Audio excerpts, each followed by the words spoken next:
Bookish voice में आपका स्वागत है। आप सुन रहे हैं विवेक चूड़ामणि, जिसे लिखा है आदि शंकराचार्य ने। आइए सुनते हैं। अपने आत्मा में आरोपित समस्त कल्पित वस्तुओं का निराश कर देने पर मनुष्य स्वयं अद्वितीय, अक्रिय और पूर्ण परब्रह्म ही रहे। निर्विकल्प परमात्मा परब्रह्म में चित्रावर्ती के स्थिर हो जाने पर यह दृश्य विकल्प कहीं भी दिखाई नहीं देता। उस समय यह केवल वाचा रमण मात्र ही रह जाता है। उस एक वस्तु ब्रह्म में यह संसार मिथ्या वस्तु के सदृश कल्पना मात्र है। भला निर्विकार, निराकार और निर्विशेष वस्तु में वेद्य कहाँ से आया? उस दृष्टा, दृश्य और दर्शन आदि भावों से शून्य, निर्विकार, निराकार और निर्विशेष एक वस्तु में इतना भेद कहाँ से आया?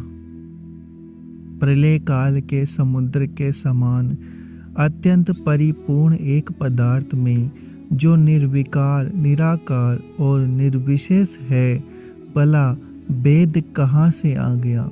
प्रकाश में जैसे अंधकार लीन हो जाता है, वैसे ही जिसमें ब्रह्म का कारण अज्ञान लीन होता है, उस अद्वितीय और निर्विशेष परम तत्व में भला भेद कहाँ से आ गया? एकात्मक अद्वितीय परम तत्व में भला भेद की बात ही क्या हो सकती है? केवल सुख स्वरूपा सुषुप्ति में किसने विभिन्नता देखी है? परम तत्व के जान लेने पर सत्य स्वरूप निर्विकल्प परब्रह्म में विश्व का कहीं पता भी नहीं चलता। तीनों काल भी कभी किसी ने रज्जु में सर्प और मृग तृष्णा में जल की बूंद नहीं देखी। श्रुति साक्षात कहती है कि यह द्वैत माया मात्र है। वास्तव में तो अद्वैत ही है और ऐसा ही सुषुप्ति में अनुभव भी होता है। रज्जु सर्प आदि में बुद्धिमान पुरुषों ने अध्यस्त वस्तु का अधिष्ठान से अभेद स्पष्ट देखा है। इसलिए विकल्प अज्ञानजन्य ब्रह्म के कारण ही जीवित है। यह विकल्प चित्त मूलक है। चित्त का अभाव होने पर इसका कहीं नाम निशान भी नहीं रहता। इसलिए चित्त को प्रत्यक चैतन्य स्वरूप आत्मा में स्थिर करो। किसी नित्य बोध स्वरूप केवलानंद रूप उपमा रहित कालातीत नित्य निमुक्त निश्चेत आकाश के समान निशिम कला रहित निर्विकल्प पूर्ण ब्रह्म का विद्वान समाधि अवस्था में अपने अंतःकरण में साक्षात अनुभव करते हैं। कारण और कार्य से रहित मानवीय भावना से अतीत समरस उपमा रहित प्रमाणों की पहुँच से परे वेद वाक्यों से सिद्ध नित्य अस्मत् रूप से स्थित पूर्ण ब्रह्म का विद्वान समाधि अवस्था में अपने अंतःकरण में अनुभव करते हैं।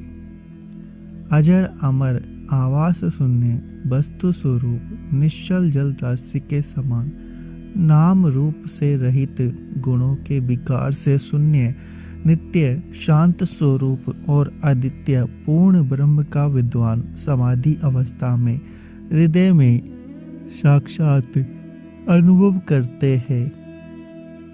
अपने स्वरूप में चित्त को स्थिर करके अखंड ऐश्वर्य संपन्न आत्मा का साक्षात्कार करो। संसार गंध से युक्त बंधन को काट डालो और यत्न पूर्वक अपने मनुष्य जन्म को सफल करो। समस्त उपाधियों से रहित अद्वितीय सच्चिदानंद स्वरूप अपने अंतःकरण में स्थित आत्मा का चिंतन करते रहो।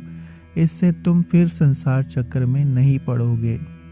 मनुष्य की छाया के समान केवल आभास रूप से दिखलाई देने वाले इस शरीर का, इसके फल का विचार करके शव के समान एक बार बाध्य कर देने पर महात्मगण इसे फिर स्वीकार नहीं करते।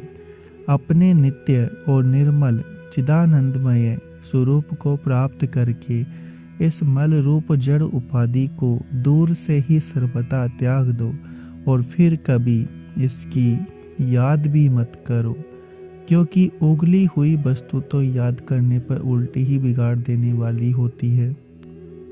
विचारवानों में श्रेष्ठ महात्मा जन इस स्थूल सूक्ष्म जगत को इसके मूल कारण माया के सहित निर्विकल्प सत्स्वरूप ब्रह्म अग्नि में भस्म करके फिर स्वयं नित्य विशुद्ध बोध आनंद स्वरूप से स्थित रहते हैं।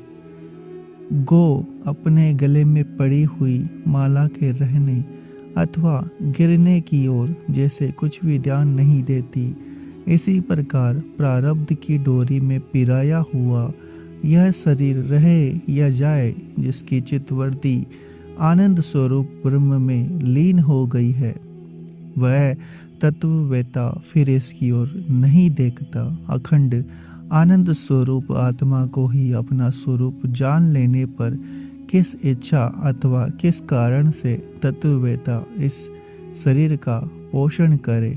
आत्मज्ञान में सम्यक सिद्धि प्राप्त किए हुए जीवन मुक्त योगी को ही यही फल मिलता है और अपने आत्मा के नित्यानंद रस का बाहर भीतर निरंतर आस्वादन किया करे। वैराग्य का फल बोध है और बोध का फल उपरति है। उपरति का फल यही है कि आत्मानंद के अनुभव से चित्त शांत हो जाए। यदि पिछली वस्तुओं की प्राप्ति ना हो तो पहली बातें निष्फल है। विश्व से निवृत्त हो जाना ही परम तृप्ति है और वही साक्षात अनुपम आनंद है। प्रारब्ध बस प्राप्त हुए दुखों से विचलित ना होना ही आत्मज्ञान का सबसे पहला फल है।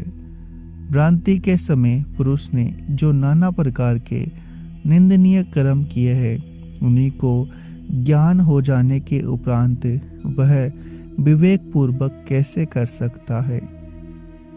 विद्या का फल असत्य से निवृत्त होना और अविद्या का उसमें प्रवृत्त होना, ये दोनों फल ज्ञानी और अज्ञानी पुरुषों की मृग तृष्णा आदि की प्रतीति में उसे जानने या ना जानने वालों में देखे गए हैं। नहीं तो यदि मूढ़ पुरुष के समान विद्वान को भी असत पदार्थों में प्रवृत्ति बनी रहे तो विद्या का प्रत्यक्ष फल ही क्या हुआ। यदि अज्ञान रूप हृदय की ग्रंथि का सर्वथा नाश हो जाए तो उस इच्छा रहित पुरुष के लिए सांसारिक विषय क्या स्वतः ही प्रवृत्ति के कारण हो जाएंगे।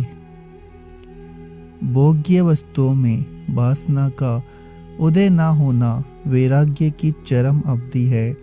चित्त में अहंकार का सर्वथा उदय ना होना ही बोध की चरम सीमा है और लीन हुई वृत्तियों का पुनः उत्पन्न न होना यह उपरामता की सीमा है। अगर आपको हमारा यह प्रयास अच्छा लग रहा है तो चैनल को सब्सक्राइब करें, वीडियो को लाइक और शेयर करना ना भूलें।